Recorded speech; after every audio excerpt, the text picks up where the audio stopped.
Good Monday morning, everyone. Oh my goodness. It's June and it's hot and it's rainy here in Texas. We're going to jump all into that. But you guys listening to Author Talk with me, Amy, Russell, Valerie, and our lovely author guest today is Ralph. So, you guys, listen. This weekend, I did several things. One, I made my husband take me to a movie. So I made Josh take me to see Scary Movie. I think it's like 7 that the Wayne brothers actually took back and made. Those are like, I don't know, millennial staples. So I was so excited to go and see it. It's hilarious, just like the first two. So I recommend it as long as you're not easily offended or anything. You want a good laugh. I recommend going. Then we went and had a family dinner with some of our friends out at BJ's, which was a lovely time.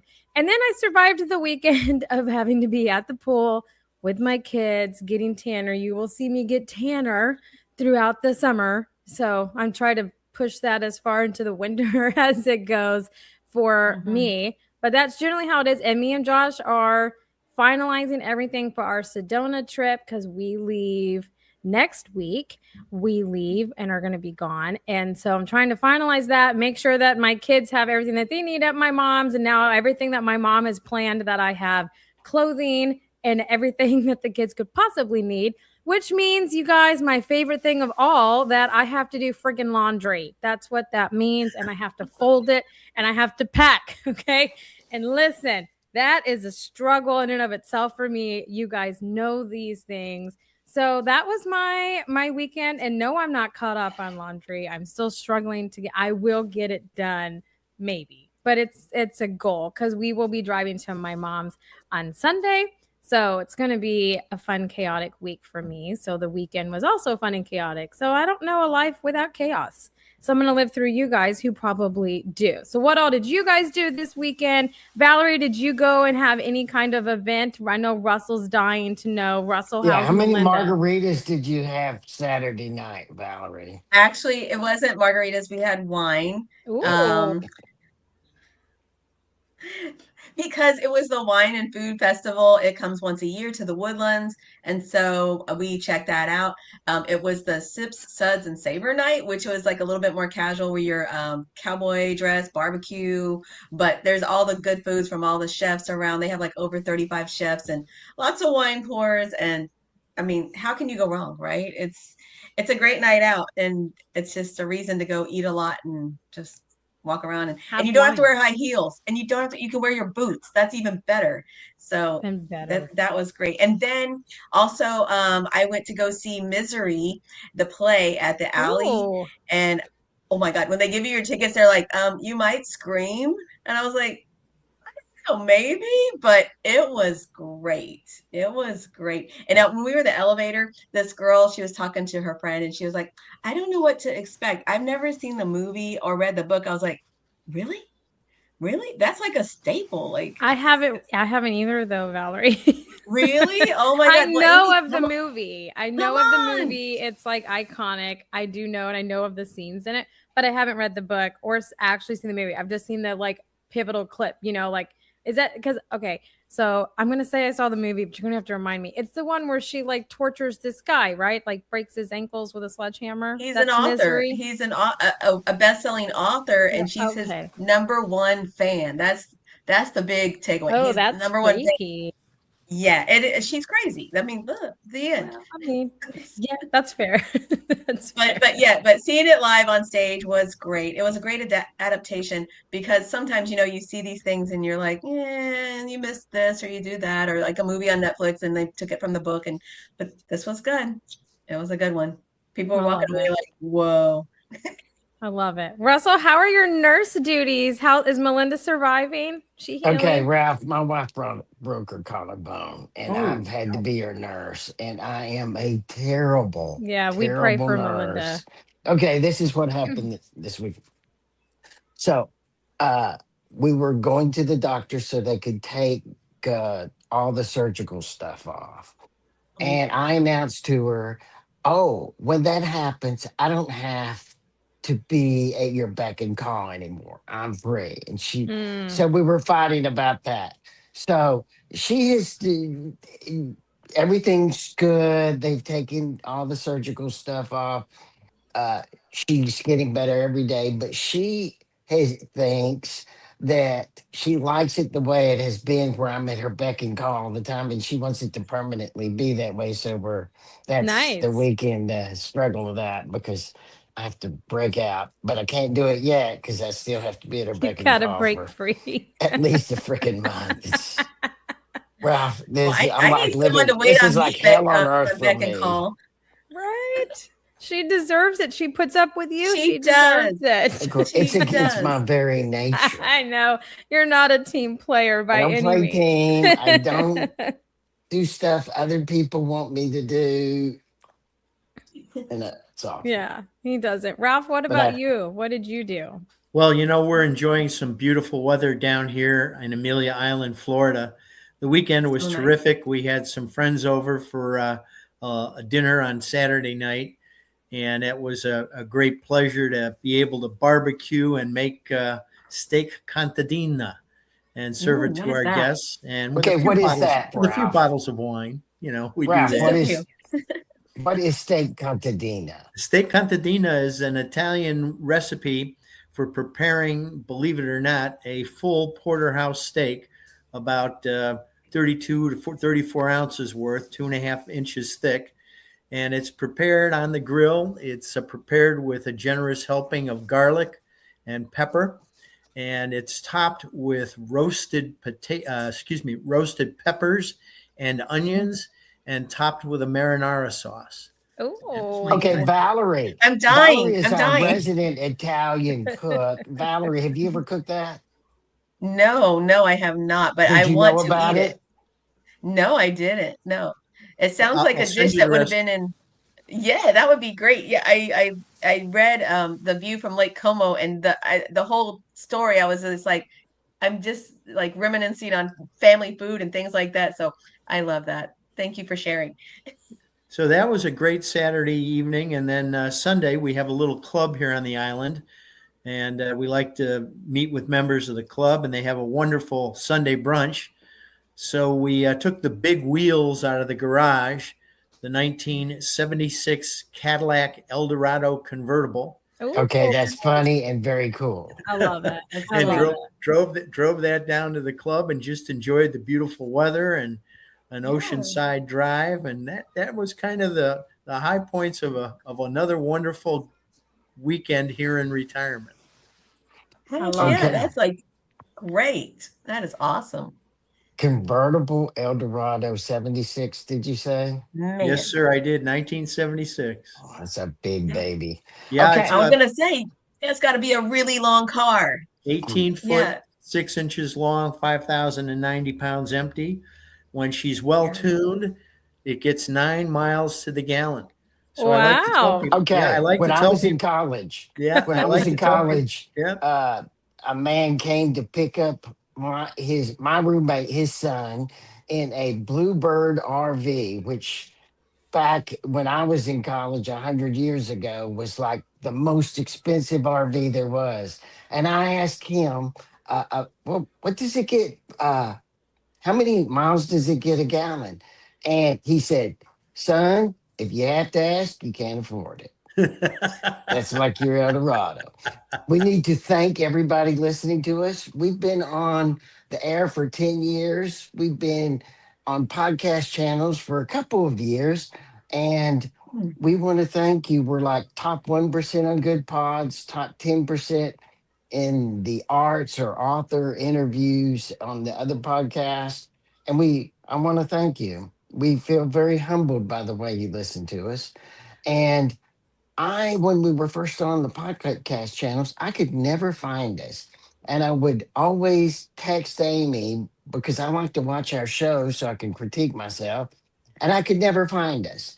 And then Amy and Dina, that's one of our guest hosts sometimes, did something magical. And all of a sudden, not only can I find us, but if I can find us, anyone can. Amy, where can people find us on the podcast channels? Yeah. So honestly, you guys, if Russell can find us, I'm pretty sure my kids could find us. And I mean that with love. But you can find us anywhere that you can search for a podcast. So you can go over to Spotify, Amazon, iTunes, Google Play, Good Pods, type in Author Talk, look for the crimson, red, and gold logo. That's what Russell's talking about, that Dina Ray helped us with. And you can listen to all of our episodes. If you want to watch us, because we do actually go live on our social media platforms and on our YouTube channel, you can go over and see how we started and how fun that was to where we are today and how we have evolved, is how I like to word it. So you can go over there. If you want to be on the show, I say this a couple times a year, you can send me a direct message on any of my social media channels and I will get to you. The reason I say try not to email me is because I am a millennial and I don't like emails. I prefer text messages or DMs. It goes directly to my phone. It's much easier with my 5 and 6 year old, or soon to be 6 and 7 year old, running around the house. It's easier because you're literally at my fingertips. So if you want to be on it, you're more than welcome to do that. Send me a message. We will book you and get you on our show. But speaking of guests and getting booked, let's talk to Ralph Valerie Russell about his book and his journey towards becoming an author. So you guys take it away. Ralph, I think we need to set the stage with your background because it's so diverse. And then I think that's a great lead into your story. Can you share a little bit about that, please? Thanks, Valerie. I started my career actually as a journalism major. My undergraduate work was in journalism. My undergraduate degree is in journalism. And for several years was in the corporate marketing arena. And along the way, I joined the United States Navy Reserves and the United States Navy Reserve Intelligence Program. And over the years, found myself drifting more and more into the orbit of national security intelligence. I had a 25-year career in the Navy, both reserve and active. And towards the end of my career, discovered that I had actually been recalled to active duty 7 times for a total of 9 years, and a journey that took me over the span of 5 decades and 5 continents. So it was a remarkable experience. I eventually ended up in Washington, D.C. I worked in the Pentagon. My last uniformed assignment was as the Deputy Director of Intelligence at the National Military Command Center in the Joint Operations and Intelligence Center in the Pentagon. And then I spent another 18 years as a senior civilian on the staff of the Director of Naval Intelligence. And somewhere along the way, I had an opportunity to pursue additional education, a graduate degree at the National Intelligence University, later became a faculty member there, had an opportunity to go to the United States Naval War College, and subsequently became fleet professor of joint maritime operations for a while there, and was very, very fortunate to be selected by the Navy for additional postgraduate studies, and completed a doctoral degree at Georgetown. So that's my interesting little journey and background, and gives you some insights, I think, into the things that I've done over the last 40 years and what propelled my writing career. Yes, sir. I think the whole time you're telling me all this, the thing I'm like, he deserves retirement in the beautiful Amelia Island. Driving a Cadillac. Thank you very much.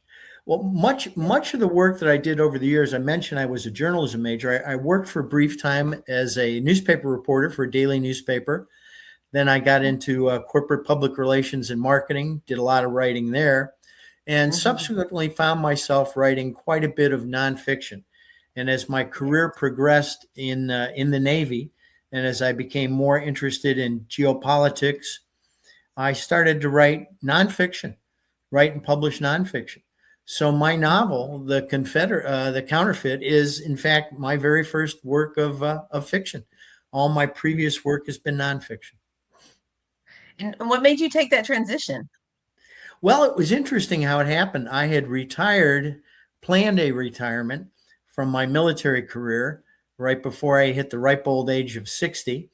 And my wife said, well, listen, as long as you're going to retire from the military, what are you planning to do with all your free time? And I rather flippantly said, I'll write a novel. And she said, great, when are you going to start? So that weekend, I sat down and beat out chapter 1. So I brought chapter 1 to my lovely wife and handed it to her and said, there you go, chapter 1 of my first novel. She said, that's great. Where's chapter 2? And that's kind of how it started. So I actually started work on it in 2013. Life got in the way. I wasn't fully retired yet. I was still pursuing my civilian career at the Pentagon. So I picked it up, put it down, picked it up, put it down, and finally in 2021, when I finally retired from my civilian career, my government career, I picked it up again. And that was right during COVID. So I had a lot of time on my hands and an opportunity as a newly retired guy to work on the novel. And that was the impetus for writing this novel, The Counterfeit. But man, all your experiences, I can't even imagine. Like, you're like, wow, I can draw from so many years of experience. But was there any particular experience that maybe sparked the idea for this novel? I think COVID itself was in many ways inspirational for me. We saw what was happening in this country with an increasingly authoritarian government telling us what we could do, when we could do it, how far we had to stand away from each other. Schools got closed, churches got closed, a number of rules were put in place, and they were enforced really through enormous amounts of social pressure backed up by the government edicts. And it got me thinking about authoritarianism run rampant and what would happen. And then, of course, I've been for many, many years what I like to refer to as a China watcher. I am not a sinologist. I compare my watching of China, my interest in China and geopolitics in the Asia Pacific theater. It's akin to what a bird watcher is to an ornithologist. So I'm not an expert. I don't speak the Chinese language, but I've followed it closely for many years, written about China in the Asia Pacific theater. And that became another linchpin for the novel. So The Counterfeit talks very specifically about a period in the years soon to come when, after years of failed government policies and the terrible consequences of having lost the Pacific War to China, the United States is both a bankrupt and bankrupted nation. So Yes, that was the genius really in the plot line for the novel, The Counterfeit. does your experience writing the nonfiction, did it, I guess, influence how you approached writing this particular story? Oh, absolutely. One of the things that I did in writing The Counterfeit was draw deeply on history.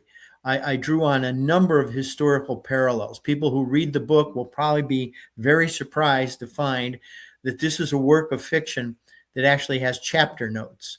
And the chapter notes were put in lieu of footnotes, which is what I really wanted to do.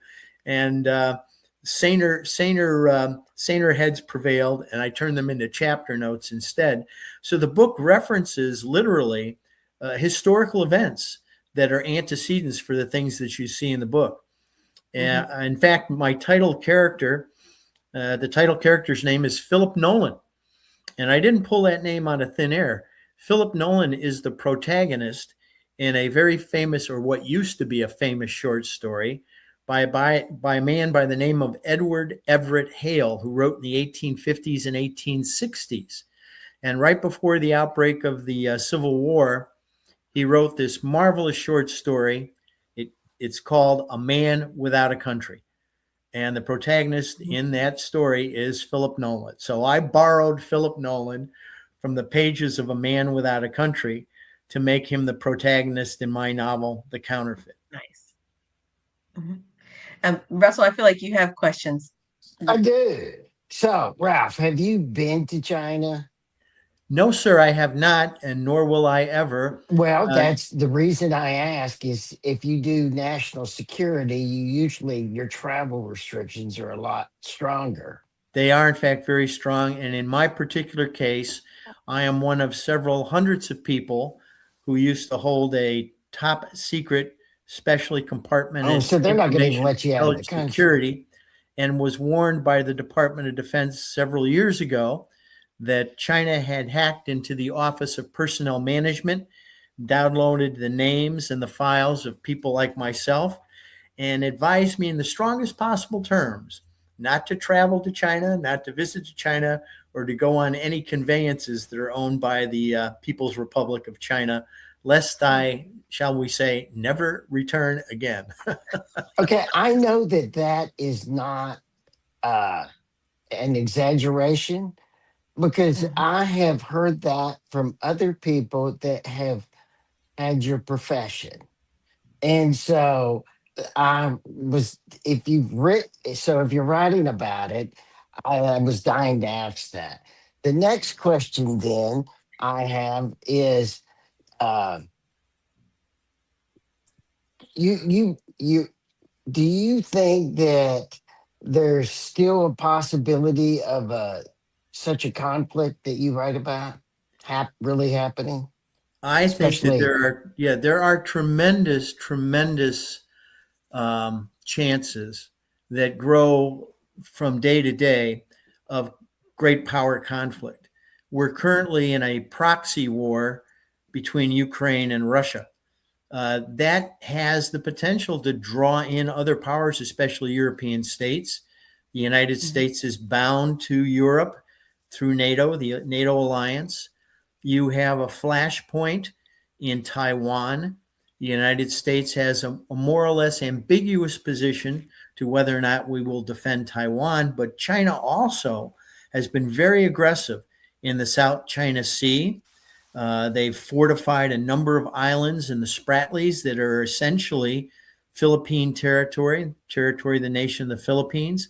They've been active and aggressive in Japanese waters. We have a security treaty, a mutual security treaty with Japan, and we know that North Korea is a client state of China's, and we have a national security agreement with South Korea. So there are all these flashpoints that have the potential to erupt not only into a local conflict, but a regional one and perhaps even a wider war. So in the pages of The Counterfeit, I've alluded to that war. I haven't talked at great length in the pages of the novel about the war, but I allude to the fact that the war was fought, it was lost. Taiwan is now Chinese territory. North Korea invaded South Korea, was pushed back to the original boundaries after tremendous losses on both sides. And now the United States finds itself neither a victor nor totally vanquished, because what ends the war is an armistice, not a peace treaty, not an unconditional surrender, but an armistice very like the armistice that ended World War I and ushered in the years of the Weimar Republic in Germany. So there's tremendous historical similarities between those two periods in history and the opening of The Counterfeit. Mhm. And then how about with all of this, it's a very intense story. It sounds like, but I want to say, how did you develop Philip Nolan to be able to handle this situation and then fulfill his role that you've given him? Well, Philip Nolan is in a very precarious position throughout the novel. He has Hmm. taken the place of his insidious brother, his look-alike brother that he never knew he had. His look-alike brother has been running the internal security division of the Department of Homeland Security, which has become America's Gestapo, with vast powers to arrest and detain American citizens. And now Nolan has to pretend to be his brother. He has to counterfeit his brother. And he has to learn all these things about his brother that he never, ever knew, and suddenly take on his brother's persona. So he is just one of the counterfeits in the novel, The Counterfeit. We also find that we have a counterfeit America. We have other individuals who are not what they seem. And of course, you can't possibly write a novel called The Counterfeit without having counterfeit money as well. So all of those threads get woven into the novel. And it's part of a plot line that drags people along, I think, trying to figure out who all these people are, if they're going to survive in their counterfeiting roles, and Hmm. what will happen as a consequence. Hmm. Russell, you have another question? I feel like he's like so Yes, excited. I'm still thinking. I'm still going on to Ralph's answer to me before. And but that's fine. Why did you do the twin brother thing? Why did you do that arc in your novel? They're not twins, actually. It's interesting enough. They're not twins. They're not identical or fraternal twins. They're look-alike brothers. And it's quite an interesting plot twist. And it involves a distant father. It involves a distant father, and the distant father, of course, is a prototype in many novels. And in the Counterfeit, I actually allude to another pair of identical people. I refer and I allude to Mark Twain's magnificent piece of work, The Prince and the Pauper. So I actually have a footnote about The Prince and the Pauper, a chapter note about The Prince and the Pauper, and make no bounds about the fact that I borrowed that scenario from Mark Twain. Well, that was common though. Even Shakespeare, he was like a complete thief on all of his stories and all Well, of you his know what they plays. say. That caught Amy off guard. Yeah, Amy, don't yep. be caught off guard. Shakespeare was a thief. They all Well- stole each other's plays back then. Well, you know what they say: good poets borrow, bad poets borrow, good poets steal. So. I never heard that, but I know it's true. It was fun to write the Counterfeit and think of these characters. The other reason I did that, Russell, is I really wanted to create characters who were authentic. In many geopolitical thrillers, you find characters doing things that strain the bonds of credulity. Yeah, I hate You have that. characters I hate it. jumping out of airplanes without parachutes into snowbanks and surviving. Yeah, I You hate have that them in stuff. these incredible firefights with bullets and bombs going off all over the place. Well, you will not find that in the pages of the Counterfeit. There's a lot of intellectual tension in here. There's a lot of interpersonal tension that occurs in the pages of the Counterfeit. And what I tried to do was create authentic characters, give them real life doubts and fears and anxieties, and let those things play out in the pages of the novel and help to tell the story. Wow. Go ahead, Val. Oh, I was just thinking. I was thinking if you have something, I'm in the middle of a thought, and it's kind of like fuzzy. Okay, this I'm wondering because of all your references, you sound like someone who has been an extensive reader. So, uh, who are you reading now, and who is your favorite author? Oh Because my goodness. you seem to be somebody that has read a lot. I think reading a lot would be an understatement. My wife likes to say the only time that she knows I'm not getting into some sort of trouble is when I'm sitting in a corner reading a book. And my father, I was growing up as a kid, my father used to tease me. He used to look at me across the breakfast table and find me reading the cereal box. So anything that's written, I will read. And, I read across all genres. I read fiction, I read nonfiction, I read geopolitical analysis, I read biography. So what do you read to escape when you're sick of when you've read too much heavy stuff? Oh, well, what do I then? read to escape? I try to read some contemporary novels. I try to dip into that. I've read the works of Joel Rosenberg, for example, and enjoyed those. I've read the Gray Man series. I've read some of Brad Thor's work. But so much of what I do now requires me to do reading in real time of current releases. I also do book reviews for the Liberty Foundation. They're published at lawandliberty.org. I do book reviews. I do geopolitical analysis. So I'm doing a lot of contemporary and real world reading. I'm an avid reader of the daily news, so to speak, and read most of the current stuff that's being written about in the geopolitical arena. So I just read Arne Wedsted's book, and it was an unusual piece of work in that it's forecasting future great power competition and conflict. So those kinds of things are not out of my wheelhouse for very long before I drift back into reading those. Mm-hmm. And how I about feel you? like you're getting. Do you guys do a lot of reading of geopolitical, contemporary history, those kinds of things? I I read do, David but I think I Baldacci a use little it. bit. I said Go I ahead. think I do, but I think I use different sources than you. I probably am not, because you have 50 years of service Hmm. into it. You probably have a lot more knowledge about what sources to read. I I think read. that may be true, but the other thing I think, thank goodness for the internet, because you can get a digest now of all kinds of material that's being published just by searching on the keyword areas. And I'm Yes, a great fan of going to the new release sections of me various too. publishers and seeing what's popping up. Hmm. And if I see a Hmm. new release, I see something that's of interest to me, Uh-huh. I'll order that book, and I'll call up my friends at Law and Liberty and say, "Hey, would you like a book review about this particular book?" And they've been very Hmm. kind. They humor me Yeah. frequently, and You know, they let me do that.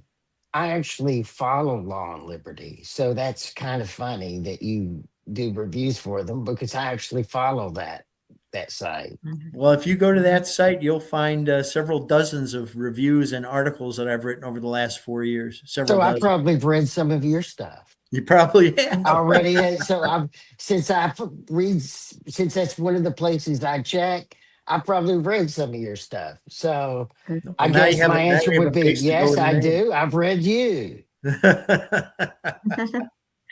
Have you set up this story to have a sequel, or just like continue with this character? Actually, I did. I had in Hmm. mind when I first started that I was going to write a series, and Philip Nolan will continue on. When Hmm. readers pick up a copy of The Counterfeit and they get past those chapter notes at the end of the book, they'll find the first 9 to 10 pages of the next novel, The Snake. Sweet. So Oh, they'll find the opening pages of the follow-on novel. So I'm hoping to continue with Philip Nolan and some of the other characters that I've developed. And I want to introduce new characters as well, and new scenarios. I want to have new hmm. and challenging scenarios that once again take what's going on today, real world events, and extrapolate them and Hmm. stretch that band, if you will, pull that string a little farther every time to its Hmm. logical extremity. And I think that's part of the fun of having written something like The Counterfeit, is that I'm springboarding off of current events and trying to do a little prediction Hmm.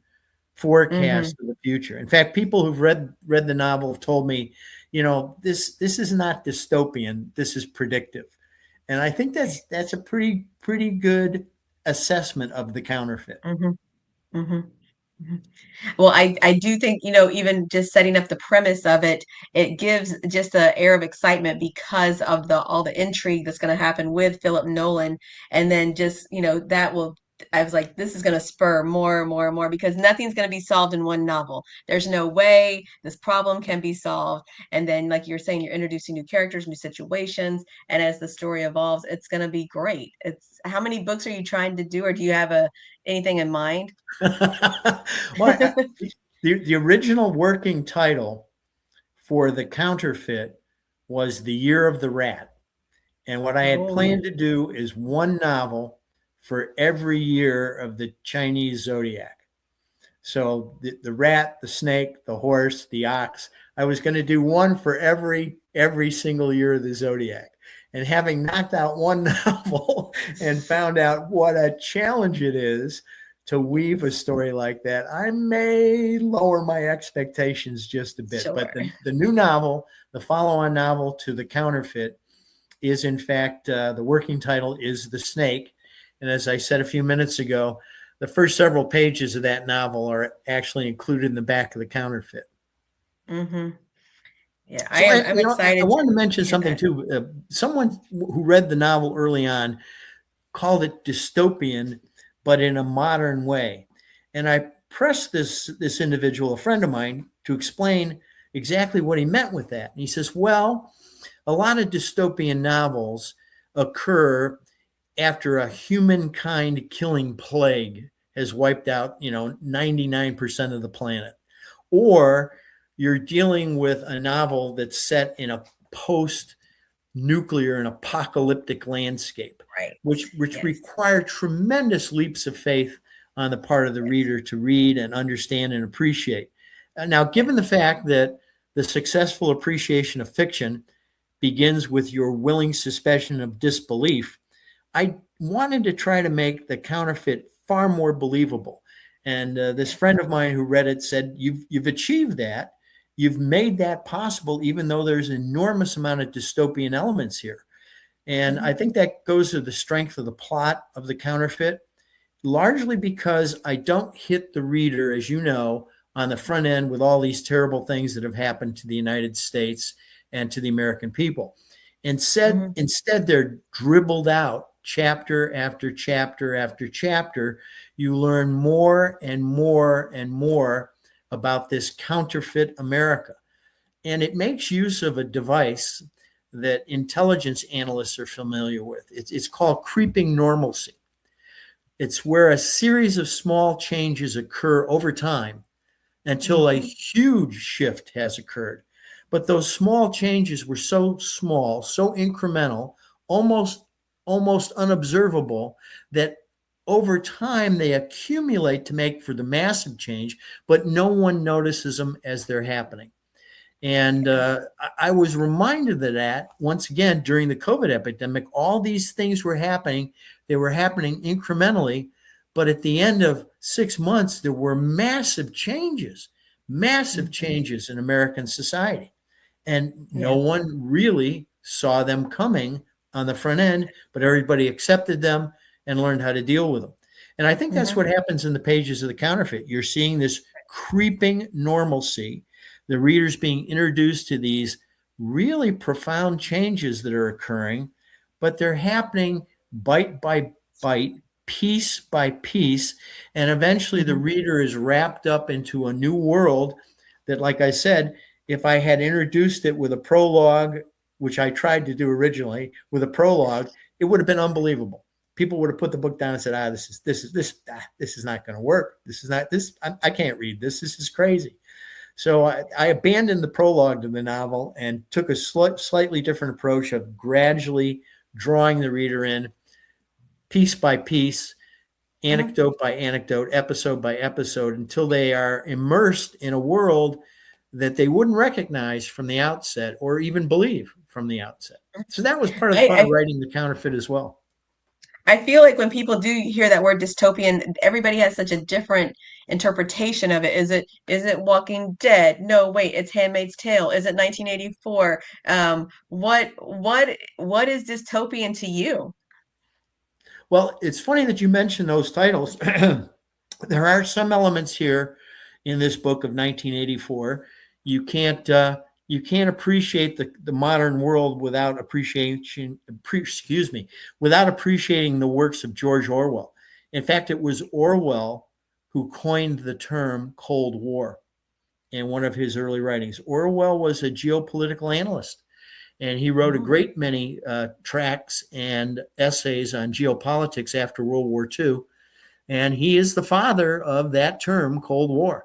So you really, if you look at dystopia and you look at a classic approach to dystopia and dystopian fiction, I think 1984 stands out as a signal piece of work in that regard, a signal piece of work. Russell, you have something to say? I'm more a fan of Brave New World and that version of the future. And I am a little bit interested in whether your book reflects more the dystopian future of Orwell or of his nemesis that wrote Brave New World. I think there's more of Orwell than Huxley here, to be perfectly honest with you, Russell. I think Orwell did a great job of predicting a future with an authoritarian state. There are elements, I would say, of 1984 that play out in the pages of my novel, The Counterfeit, especially with government control of the media, for example. In 1984, you have Big Brother. Well, in the pages of the Counterfeit, you have a government with enormous reach that actually mandates the amount of time that people must spend watching television or on the internet, mandates how much time they must spend, and controls the content. Even to the point where during baseball games, they've maintained sports in this future America because it's the opiate of the masses. It's not religion, it's sports. So the government has maintained sports, broadcasting sports, but messages, patriotic messages, are continuously streamed across the bottom of the sports telecast. Like we have streaming scores today, right? You're familiar with that. So part of the novel talks about how government is manipulating media. And that's part of this dystopian future. I spent a month or so in China. I'm a student of China too. Like I said, I probably have read some of your writings. I've considered, especially while I was there, my impression was that China was better described by Huxley than by Orwell. What do you think of that? Oh, that's an interesting comment. Tell me more about how you make those connections. Okay, well, for example, we had a tour guide that almost assuredly was someone that was there to watch over us as well as to guide us. And uh, one time, eh, one time I offered her one of my books, and she was like, "Oh no, I would never read anything the government hasn't approved ahead of time. It would be rude." It was right out of Huxley, not Orwell. Yeah. It's like they don't they Huxley was uh people will not want to read but not be allowed to read. They won't want to read. And it's much more like that in my experience in China is it's not that the CCP won't allow the people to read anything they want. They won't, at least the generation of 30 somethings that's so grateful for what the government has brought them to in their wealth is they wouldn't it would be disrespectful or not particularly grateful to read something the government hasn't approved. That's an interesting approach to that. We do know that there's tremendous censorship in China. Well, of course. We do know that they censor the internet aggressively. And China will actually arrest and punish people who write and say things that don't adhere to the approved narrative. So I agree with that. And there's always that group that isn't part of the norm. But what I was talking about is my experience with the vast majority. And of course, I'm just talking about my experiences. But my impression was the vast majority of the people I came in contact with and communication with were more like Huxley described. I don't want to get on that anymore because we're about to run out of time. But it's just that running across you, you said this is so interesting. Well, Russell, I got to tell you, this is a rich vein of conversation that we should mine at some future point. Comparisons of Huxley and Orwell. I think sure, that with would a be bourbon and a cigar, I can go on for hours. Yes. But I'll have some wine. And again, I think you've hit on something, Russell. Your minder on your trip to China was probably working for China's United Front Work Department. Oh, no doubt. And the United Front Work Department, as you know, is a wholly owned creature of the Chinese Communist Party. And in my novel, The Counterfeit, you will find the United Front Work Department engaged in a number of different activities through surrogates in the United States. And we're finding, again, true to life. We just had the mayor of, what was it, Alameda, California, being arrested as an unregistered foreign agent. She is a representative of the United Front Work Department. We had a member of the staff, Kathy Hochul, governor of New York. Same thing, a member of the United Front Work Department. We had a man just prosecuted and convicted in New York of running an illegal police station. Once again, a member of the United Front Work Department. So these real They life had an things that are illegal occurring. police station in Houston Yeah. that they shut down. Mhm. Wow. Probably not far from Amy's. What? Crazy. Yeah. I'm not even in Houston. I am like an hour and a half north of you. I'm in College Station, but that's where. So, Ralph, where can people find your book so they can not continue, but so they can read it? So I grew up, my dad was in the Air Force, so these types of books, and he did cybersecurity and stuff. So these types of books for me are just borderline too real, so I don't read them. I just don't read them. I don't know. It just makes me scared. Granted, I don't leave Texas. It's very rare that I leave Texas. Like next week is a rare occurrence. Amy, there's a big wide world out there. I You should go know, but investigate. there's just nothing like Texas. Texas is enough for me. I love Texas through Well, and to answer your through. question, you can find, I always tell people, please go to your local bookstore. Your local bookstore is standing on the front lines of freedom of expression and freedom of ideas. Please patronize your local bookstore. If the bookstore can't get it, and I'd be surprised if they can't, they can certainly get it. You can get it from Barnes and Noble online. You can go to bookshop.org. And of course, you can get it from Amazon. And probably in about 3 months here, it will also be available as a Kindle edition. So if you want a copy of The Counterfeit, please go to your local bookstore, or you can order it online. Nice. Well, Ralph, I want to thank you for taking time out of your day and your beautiful location to come and hang out and talk to us about your book and how your book kind of evolved. We love hearing those stories. So I want to thank you for spending time with us this morning. Well, thank you. And listen, I'm going to put an open invitation here. You can come on down to Amelia Island, Florida, and go for a ride in the Cadillac. Oh, Nice. I would love that. That I would would be too. fantastic. Well, everybody listening, that we Amy, hope. send me his email, because the next time I go to Florida, I'm gonna mess up with him and actually send him an email saying, "Here I Nice. come." Russell, I I will would send be it. delighted to have you as my guest. That's because you don't know me. He's fabulous. Don't let him fool you. But we hope that everybody has a fantastic Monday, a great rest of your week. And until next Monday, bye for now, everybody. Bye. Goodbye.